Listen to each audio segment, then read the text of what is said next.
Hi, I'm Mrs. Stockdale, and as part of World Book Week, I'm reading you an extract from the book Gorilla Dawn by Gill Lewis. So here's the blurb, a bit of information about the story. Deep in the heart of the African jungle, a baby gorilla is captured by a group of rebel soldiers.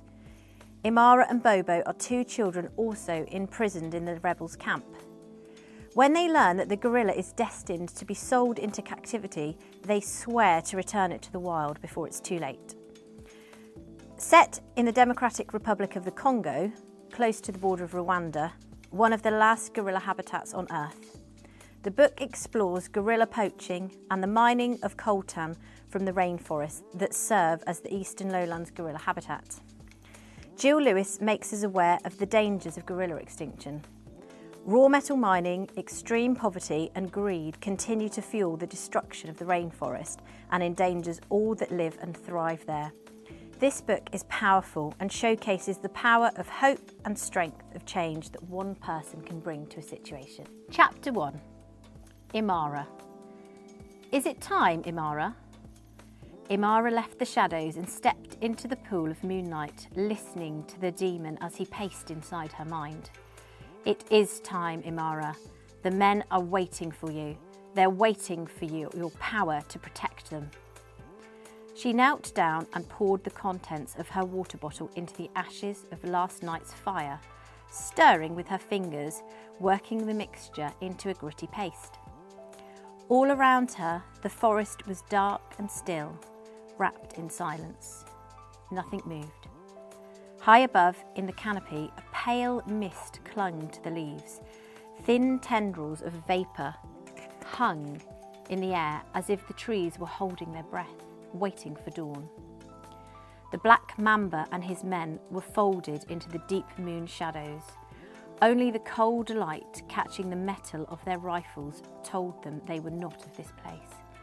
"Come on, Imara," hissed the demon. "They're watching you."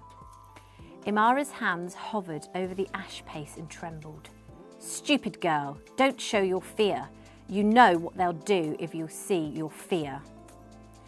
Imara breathed deeply, filling her lungs with the cool night air. She tried to block her mind from the purpose of her task, and she hummed softly, trying to ignore the demon, and scooped the ash paste into her hand. "Hurry, Imara! They want to see their spirit child." She worked faster, scraping more wet ash from the middle of the fire, squeezing it in her fists, letting the water run out between her fingers. She began to smear the ash paste covering the raised scar that cut her face in two. She traced its hard, ragged surface from her forehead, across her cheek to her lower jaw. The scar had long since healed, sealing the demon deep inside, but its tightness pulled her mouth into a twisted scowl. She could feel the ash mixture dry and harden like a shell. Next, she smeared the ash paste on her bare arms, painting long, sinuous bodies of snakes from her shoulders to her wrists. As the ash dried, it glowed white in the moonlight, bright against her skin. The black mamba stepped out from the trees. He was a big man, thick-necked, like a bull buffalo. His anger was unpredictable like one too. He rolled up his sleeves and thrust his arms in front of Imara.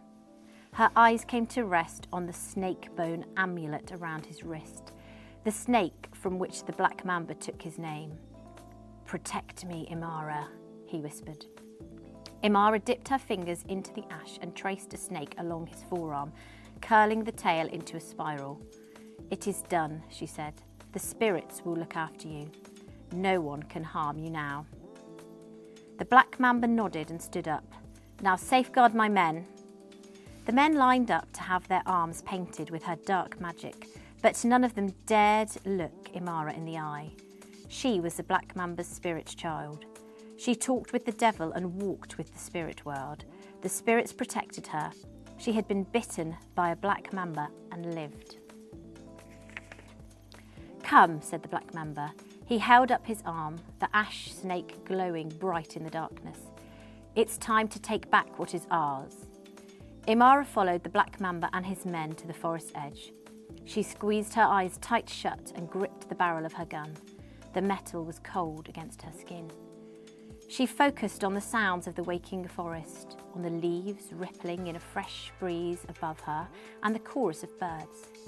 She tried to control her breathing, slowing her breath so she could taste the damp, earthy air.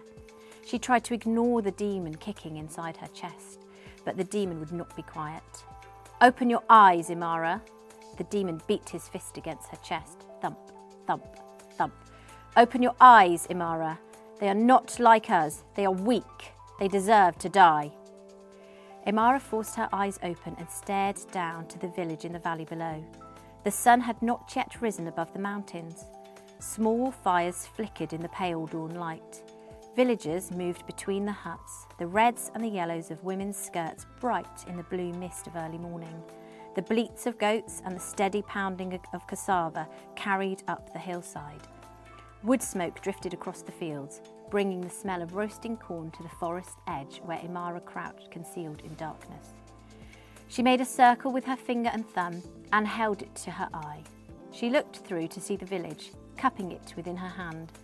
She tried to hold the image as if she could somehow protect it in her memory, protect the villagers from what was to come.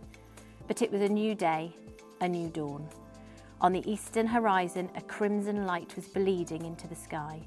The villagers below were unaware of the girl at the edge of the forest, the girl with a gun and a necklace of bullets. They were unaware of the black mamba and his men beside her. Unaware, many of them would not live to see the sun rising. Okay, so remember, this is Gorilla Dawn by Gill Lewis, and you can find it in the library at Torbridge High.